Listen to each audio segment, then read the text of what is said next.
नमस्कार साथियों, स्वागत है आपका आपके अपने YouTube चैनल पर। कल की क्लास में हमने सद्गुण पर चर्चा करी थी। ठीक है, सद्गुण क्या होता है, परिभाषा आप बताएंगे कमेंट बॉक्स में। साथ ही हमने सुकरात जो थे उनके द्वारा सद्गुण की जो अवधारणा दी थी वो थी ज्ञान ही सद्गुण है। ज्ञान ही सद्गुण है, इस पर भी हम चर्चा कर चुके थे। ठीक है, आज हम सुकरात से आगे, कल हमने देखा था सद्गुण के लिए 3 व्यक्तियों ने बात करी है, सुकरात, प्लेटो और अरस्तु ने। तो सुकरात की बातें हमने कल की क्लास में कर ली थी। आज हम देखते हैं उनके आगे कि प्लेटो क्या कहते हैं। ठीक है, तो आज उनके बारे में देखेंगे, फिर उनसे ये देखेंगे कि उनने क्या कहा है सद्गुण के बारे में, फिर उनने जो कहा है उसका प्रशासन में क्या महत्व है। यही तो बात है। ठीक है, तो शुरू करते हैं आज की क्लास।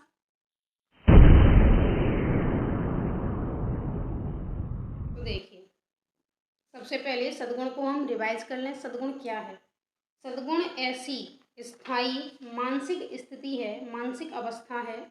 सद्गुण यही तो था, वापस लिख रही हूँ।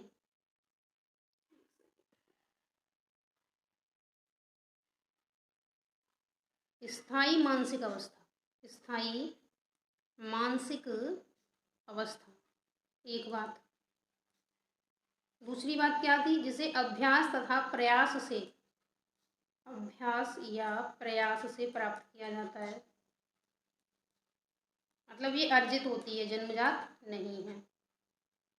तीसरी बात इसमें क्या थी? व्यवहार में परिलक्षित होती है, व्यवहार में परिलक्षित। ठीक है, 3 बातें हैं किसकी? सद्गुण की।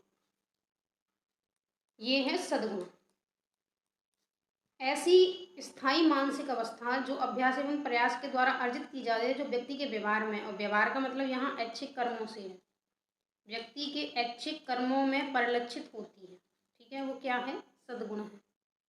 फिर इसके बाद हमने सद्गुण के लिए भी माना था कि ये क्या होना चाहिए, ये नैतिक मूल्यों के अनुसार होना चाहिए। ऐसी बातें भी कुछ देखी थी ना, लाभ क्या हैं, विशेषताएं क्या हैं। फिर हमने सुकरात जो थे उन्होंने कहा था ज्ञान ही सद्गुण है। ठीक है, इसके अलावा एक तो ज्ञान ही सद्गुण है। फिर इन्होंने क्या था? मैं केवल इस बात का ज्ञान है कि मैं अज्ञानी हूँ। फिर इन्होंने सद्गुणों की एकता की बात कही थी, सद्गुणों की एकता, तो ये भी देख लिया था। इसके अलावा इन्होंने क्या कहा था? इन्होंने कहा था स्वेच्छा से व्यक्ति बुरा नहीं होता, स्वेच्छा से बुरा नहीं। ठीक है, तो कुछ बातें थी। इसके बाद हमने क्या किया था? हमने इनकी आलोचना भी देख ली थी। आलोचना किस परिप्रेक्ष्य में देखी थी? कि सद्गुणों की एकता संभव नहीं है, जिसमें ज्ञान है जरूरी नहीं है उसमें विवेक, संयम, साहस आदि सद्गुण हैं। दूसरा ये था कि ज्ञान ही सद्गुण है और ज्ञान व्यवहार में परिलक्षित होता है, ये भी तो कहा था। फिर हमने ये कहा था कि जरूरी नहीं है कि जिस व्यक्ति को ज्ञान हो वो उसको व्यवहार में परिलक्षित करें, केवल ज्ञान होने से उसका व्यवहार में इम्प्लीमेंट होना आवश्यक नहीं है। तो इस तरीके से हमने इनका कुछ आलोचना भी करी थी। फिर हमने सुकरात के लिए क्या कहा था? कि प्रशासन में क्या उपयोग है। तो जो भी बातें इन्होंने कही थी उन बातों का हमने प्रशासन में उपयोग किया था। ठीक है, यही किया था। आज हम क्या देखेंगे? आज हम देखेंगे प्लेटो। प्लेटो जो थे वो इन्हीं के शिष्य, सुकरात के। अब क्या होता है? प्लेटो का जो सद्गुण विषयक सिद्धांत है उसको आप याद कर लेना, ये मुख्य सद्गुण का सिद्धांत है। मुख्य सद्गुण, या इसको कहीं आप कार्डिनल वर्च्यू भी पढ़ेंगे, कार्डिनल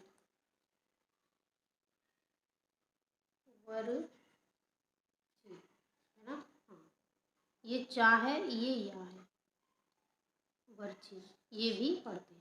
तो प्लेटो का जो सद्गुण विषयक सिद्धांत है वह है मुख्य सद्गुण का सिद्धांत। ठीक, अब इसको धीरे धीरे समझते हैं। प्लेटो के अनुसार सद्गुण होते हैं 4। प्लेटो के अनुसार सद्गुण हैं 4। कौन कौन से सद्गुण हैं? विवेक, साहस, संयम, इसके बाद जो आता है न्याय। ठीक है, ये जो न्याय है, प्लेटो का जो न्याय है, ये न्याय, ये न्याय ही मुख्य सद्गुण है। क्या है यह? मुख्य सद्गुण। ठीक है, इसी को इन्होंने कार्डिनल वर्च्यू कहा है, न्याय को। धीरे धीरे सबको समझेंगे ये क्या है और न्याय क्या है। देखिए सबसे पहले न्याय को ही समझ लेते हैं, क्योंकि प्लेटो का मुख्य सद्गुण क्या है? न्याय है, और ये मुख्य सद्गुण का सिद्धांत है। इन्होंने न्याय को क्या माना है? इन्होंने न्याय को क्या माना है? ये है एक अहस्तक्षेप की नीति। न्याय क्या है? देखिए आप इसको लिख लें, उसके बाद हम धीरे धीरे एक एक शब्द को समझेंगे। प्लेटो का न्याय सिद्धांत जो है, प्लेटो का न्याय सिद्धांत हस्तक्षेप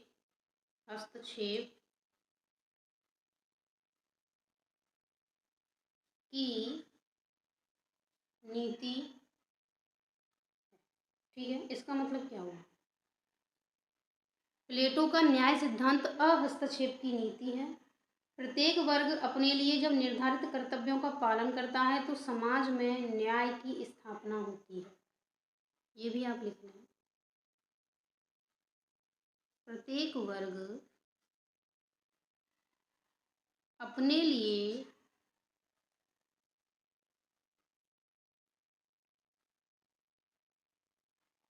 निर्धारित कर्तव्यों के अंतर्गत आप लिख लेना विवेक, साहस, संयम। प्रत्येक वर्ग अपने लिए निर्धारित कर्तव्य कौन कौन से? विवेक, साहस और संयम। कर्तव्यों का पालन करता है तो समाज में न्याय की स्थापना होती है।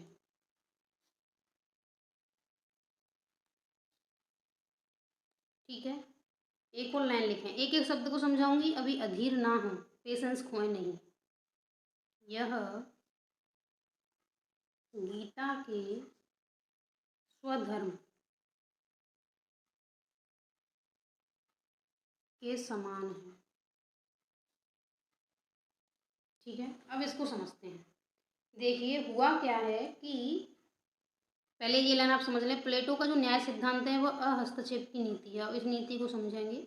जब प्रत्येक वर्ग अपने लिए निर्धारित जो कर्तव्य हैं उनका पालन करता है तो समाज में न्याय की स्थापना होती है। गीता के स्वधर्म के समान है। अब इसको समझते हैं। हुआ क्या, ये जो प्लेटो थे उन्होंने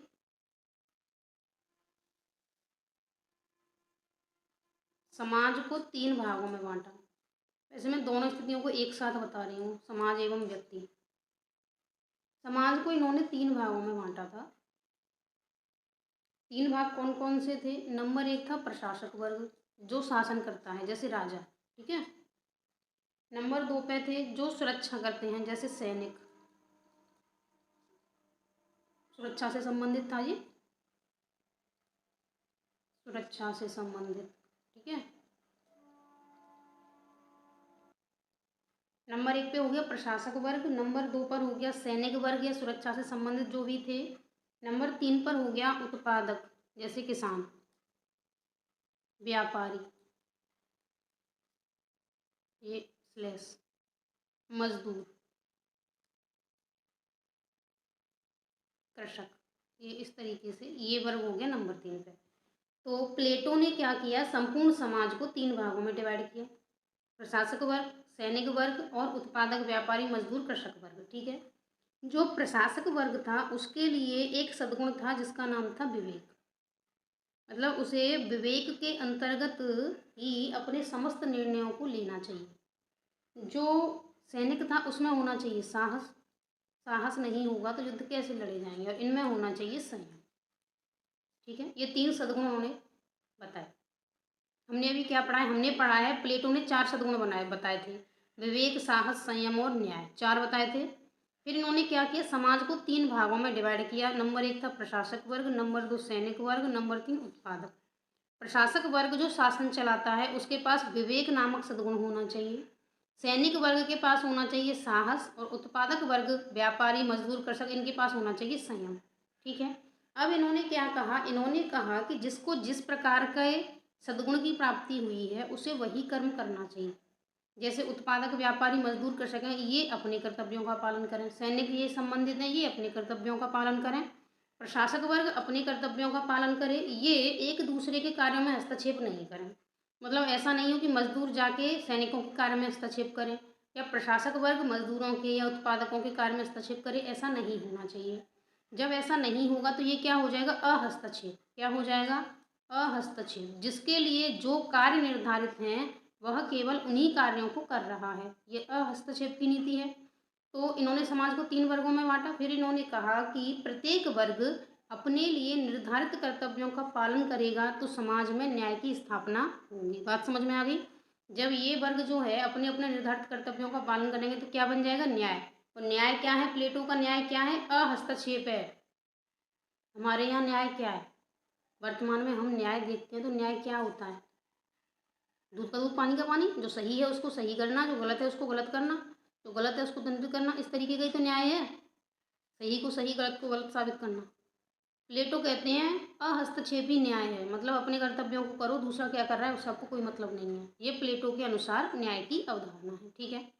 न्याय प्लेटो के अनुसार क्या है, न्याय प्लेटो के अनुसार है मुख्य सद्गुण। क्या है, मुख्य सद्गुण। ठीक है, ये बात समझ में आ गई क्या। ठीक। अब क्या होता है, जो व्यक्ति है इसमें भी प्लेटो ने 2 भाग बताए हैं। व्यक्ति के लिए इन्होंने क्या कहा है, व्यक्ति में भी एक तो बौद्धिक पक्ष होता है व्यक्ति का, और एक होता है गैर बौद्धिक पक्ष। एक तो होता है बौद्धिक और एक होता है गैर बौद्धिक। ठीक है, 2 पक्ष होते हैं व्यक्ति के अंदर। जो बौद्धिक पक्ष होता है वह तो विवेक के अंतर्गत होता है, मतलब उसके लिए सद्गुण क्या होता है, विवेक होता है। ये जो गैर बौद्धिक पक्ष होता है इसमें 2 पक्ष और होते हैं। एक तो होता है वासना का और एक होता है भावना का। भावना मतलब इच्छा होती है। ठीक है। तो बौद्धिक पक्ष के लिए क्या होता है, विवेक। गैर बौद्धिक पक्ष में वासना और भावना। वासना के लिए होना चाहिए संयम और भावना के लिए होना चाहिए साहस। ठीक है, ये बात समझ में आ गई। ये हमने प्लेटो के जो उन्होंने व्यक्ति और समाज के मध्य में व्यक्ति और समाज को जिस प्रकार से विभाजित किया था वो विभाजन किया है। देखिए, समाज को उन्होंने 3 भागों में बांटा, प्रशासक, सैनिक, व्यापारी, उत्पादक, मजदूर, कृषक। ठीक है। व्यक्ति को उन्होंने बौद्धिक और गैर बौद्धिक में बांटा। गैर बौद्धिक के वासना और भावना। जब व्यक्ति भावना होगी तो उसमें साहस नामक सद्गुण होगा, वासना के लिए संयम नामक सद्गुण होगा, और बौद्धिक पक्ष के लिए विवेक नामक सद्गुण होगा। ये हो गया। जब यहाँ देखो, अब इस पे आ जाओ समाज पे। समाज में जब प्रत्येक व्यक्ति अपने लिए निर्धारित कर्तव्यों का पालन कर रहा है तो समाज में क्या होगी, न्याय की स्थापना। और न्याय क्या है, अहस्तक्षेप की नीति। अब यहाँ देखिए, यहाँ क्या है व्यक्ति में, जब व्यक्ति के गैर बौद्धिक पक्ष बौद्धिक पक्ष के अधीन रहकर कार्य करेंगे, मतलब साहस और संयम विवेक के अधीन रहकर कार्य करेंगे तो व्यक्ति में न्याय की स्थापना होगी। बात समझ में आ गई। समाज के स्तर पर क्या है, प्रशासक, सैनिक, मजदूर, कृषक, तीनों अपने अपने लिए कार्य करें, कोई किसी के कार्य में हस्तक्षेप नहीं करे तो न्याय। व्यक्ति के लिए बौद्धिक और गैर बौद्धिक।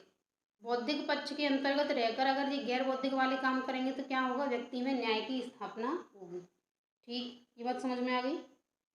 कैसे कैसे न्याय की स्थापना होगी, तो ये समाज में न्याय तो हमने अभी लिख लिया पूरा। व्यक्ति में न्याय यहाँ हम देख लेते हैं और अब वापस लिख भी लेते हैं। क्या लिख लेते हैं, व्यक्ति के स्तर पर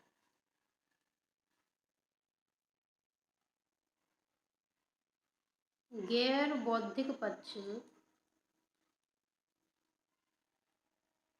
गैर बौद्धिक पक्ष में क्या क्या था, साहस और संयम था, लिख लिया अभी हमने, साहस संयम।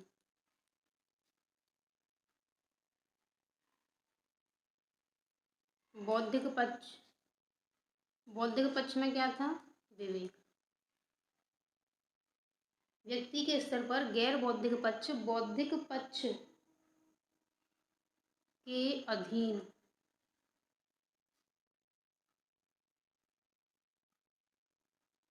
होकर कार्य करता है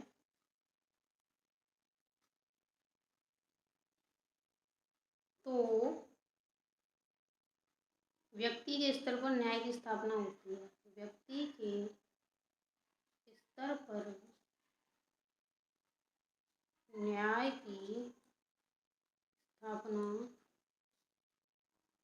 होती है। ठीक है, तो समाज के स्तर पर क्या था कि प्रत्येक वर्ग के लिए निर्धारित कर्तव्यों का जब वो बिना किसी दूसरे के उसमें हस्तक्षेप के पालन करते हैं तो वहाँ समाज में न्याय की स्थापना होती है। और समाज में न्याय क्या है? समाज में न्याय अहस्तक्षेप की नीति है। व्यक्ति में न्याय क्या है? व्यक्ति में न्याय बौद्धिक पक्ष जो है उसके अंतर्गत गैर बौद्धिक पक्ष कार्य करना चाहिए। ठीक है, अब हम लिख लेते हैं क्या समाज में न्याय की स्थापना। वैसे तो ऊपर लिखा है वही है, और क्या है? समाज में न्याय की स्थापना। अगर ऐसे पूछा जाए कि प्लेटो के अनुसार समाज में न्याय की स्थापना कैसे हो सकती है, ठीक है, देखो सबसे पहले अगर पूछा जाए कि प्लेटो के अनुसार जो मुख्य सद्गुण है वो क्या है, तो बताना है न्याय है।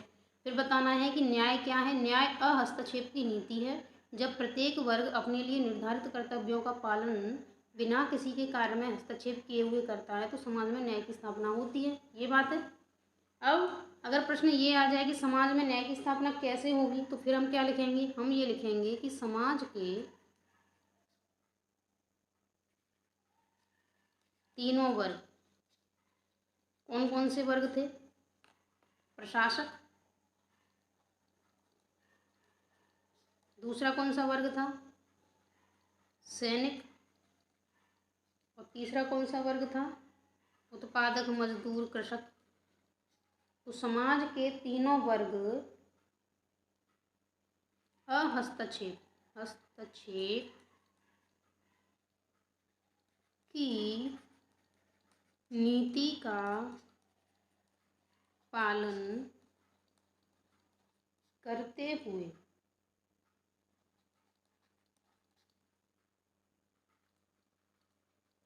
अपने लिए निर्धारित कर्तव्यों का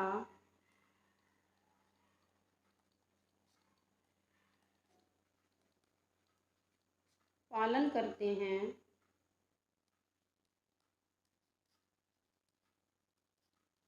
तो समाज में न्याय की स्थापना होती है। ठीक है, ये बात क्लियर समझ में आ गई है कि क्या है?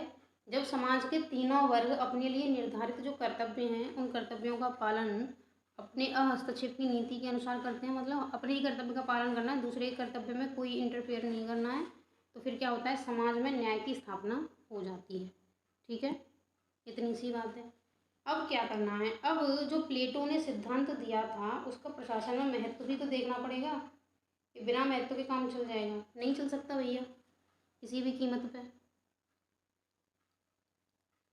प्लेटो के सिद्धांत का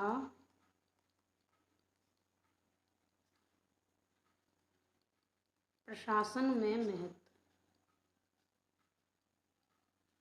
ठीक है, प्लेटो का जो सिद्धांत था उसका प्रशासन में क्या महत्व है?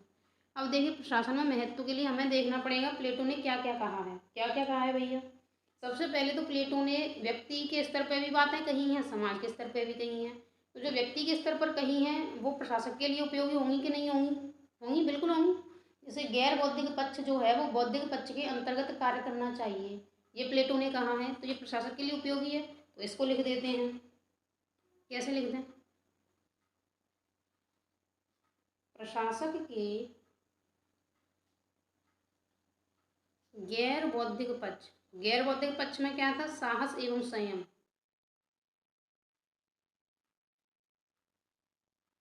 बौद्धिक पक्ष, बौद्धिक पक्ष में क्या था? विवेक। पुस्तक में लिखना चाहें तो लिख लेना विवेक। के अधीन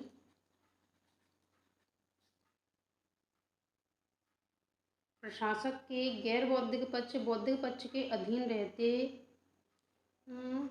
प्रशासक का गैर बौद्धिक पक्ष के अधीन रहेगा। अगर रहे तो क्या होगा? तो प्रशासक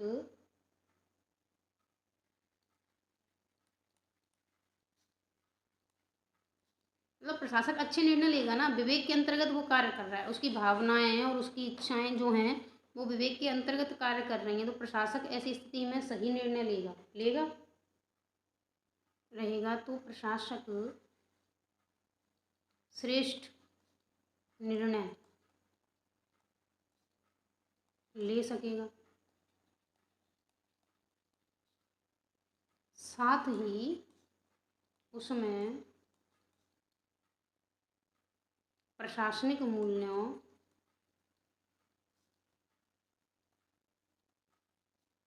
जैसे, अब देखो विवेक के अंतर्गत कार्य करेगा तो कुछ प्रशासनिक मूल्य जन्मेंगे।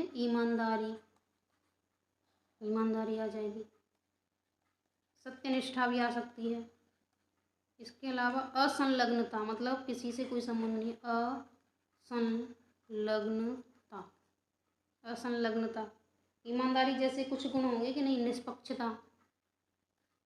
निष्पक्षता जैसे गुणों का विकास होगा। ठीक है, मतलब अगर प्रशासक जो है उसका गैर बौद्धिक पक्ष बौद्धिक पक्ष के अंतर्गत रहते हुए कार्य करेगा तो क्या होगा?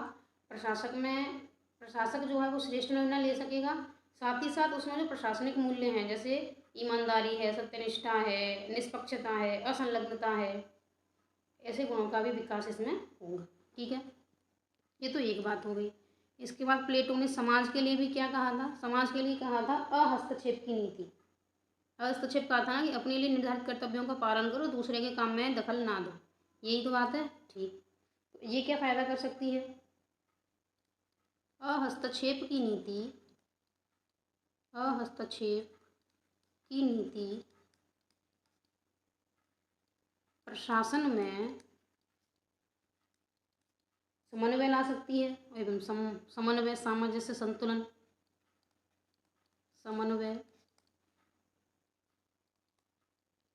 सामंजस्य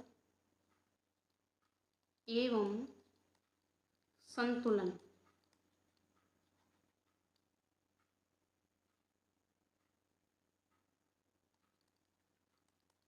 स्थापित कर सभी परिस्थितियों में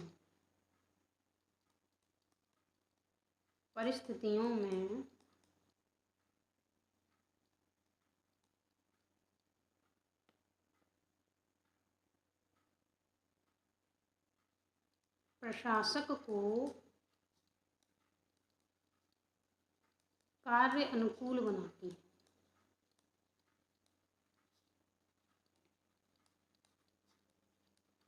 इसको समझिए, अहस्तक्षेप की नीति है। ठीक है, मतलब प्रत्येक व्यक्ति जो उस प्रशासन में काम कर रहा है वो अपने निर्धारित कर्तव्यों का पालन करेगा, तो इससे क्या होगा? प्रशासन में समन्वय आएगा। समन्वय मतलब जैसे ऊपर के व्यक्ति का जो कार्य है, जो शीर्ष पर बैठा है वो वही कार्य कर रहा है, अगले व्यक्ति के जो सेकंड पोजीशन वाला है उसके वो कार्य हैं, तो इससे क्या सामंजस्य बेटर होगा। ऐसा ना हो कि जो शीर्ष पर बैठा है वो सेकंड वाले के काम में हस्तक्षेप करेगा, तो सामंजस्य कैसे आएगा? नीचे के जो पदाधिकारी हैं वो तो कन्फ्यूजन में ही रहेंगे, किसकी बात माने किसकी नहीं माने। तो इससे क्या होगा? प्रशासन में समन्वय आएगा, सामंजस्य आएगा, संतुलन आएगा। और ऐसी स्थिति में क्या होगी? सभी परिस्थितियां, मतलब कैसी भी परिस्थिति होगी, जो प्रशासक होगा वो हमेशा कार्य के अनुकूल बना रहेगा, मतलब वो हमेशा कार्य कर पाएगा, क्योंकि प्रशासन में क्या है? समन्वय पहले से ही विद्यमान है, तो उसके कारणों में कोई दुविधा नहीं है कि उसको कौन से कार्य करने हैं, कौन से नहीं करने हैं। अहस्तक्षेप की नीति है, उसको पता है उसको वही कार्य करने हैं जो उसके लिए निर्धारित हैं। ठीक है, ये अहस्तक्षेप की नीति हो गई। एक तो हमने बौद्धिक गैर बौद्धिक देख लिया, अहस्तक्षेप देख लिया। इसके अलावा क्या कहा गया है इन्होंने?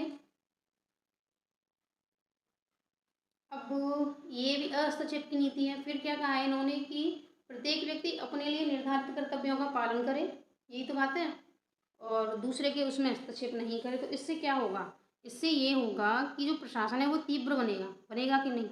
जो निर्धारित कर्तव्य हैं अगर व्यक्ति उनका पालन करेगा तो प्रशासन में तीव्रता आएगी, सटीकता आएगी, उत्कृष्टता आएगी, ये सारी बातें होंगी।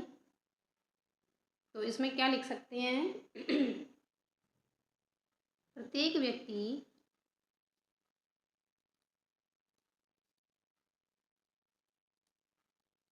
अपने लिए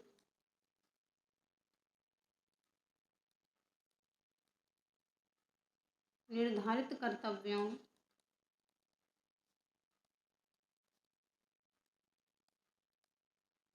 का पालन करेगा। तो क्या होगा, तो जो कार्य हैं प्रशासन के कार्यों में उत्कृष्टता, तीव्रता तथा सटीकता आएगी। सीधी सी बात है, आएगी कि नहीं। जो अंततोगत्वा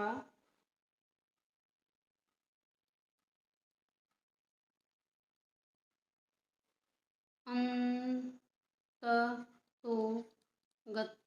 कोई और भी शब्द लिख सकते हैं इसके अलावा।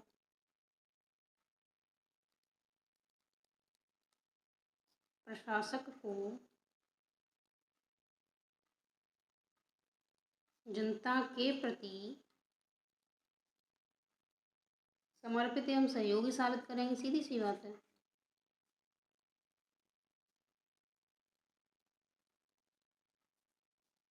बनाएंगी, बनाएंगी। ठीक है, तो ये वाली बात हो गई।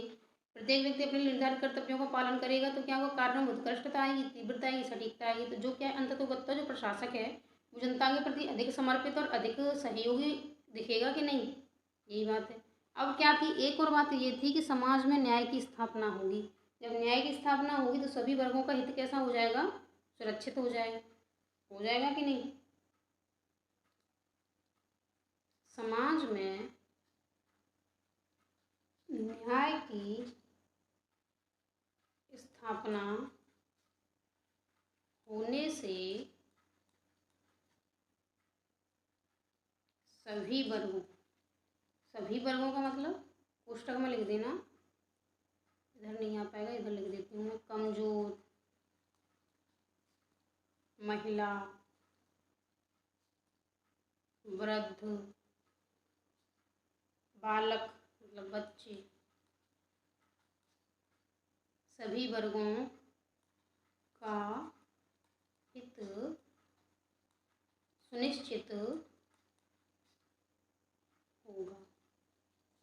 ठीक है, तो समाज में न्याय की स्थापना होने से क्या होगा, सभी वर्गों का हित सुनिश्चित हो जाएगा। तो ये तो अच्छी बात है। तो ये हो गए कुछ प्रशासन में महत्व। प्लेटो की जो कार्डिनल वर्च्यू था, जो मुख्य सद्गुण का सिद्धांत था, जो कि क्या था, न्याय। तो ये हो गए उसके कुछ प्रशासन में महत्व और उनसे संबंधित सारी बातें हमने देख ली हैं। इसके अलावा कल हम जो नई क्लास लेंगे उसमें हम पढ़ेंगे अरस्तू को। ठीक है, अरस्तू ने क्या कहा है, फिर अरस्तू और प्लेटो में कुछ अंतर हैं क्या, तो वो भी हम कल की क्लास में देख लेंगे। ठीक है, तो अगर आपको मेरी मेहनत अच्छी लगी हो तो प्लीज़ वीडियो को लाइक कर देना, शेयर कर देना ज़्यादा से ज़्यादा लोगों को, चैनल को कर लेना सब्सक्राइब। मिलते हैं अगली क्लास में, तब तक के लिए राधे राधे, जय श्री कृष्णा।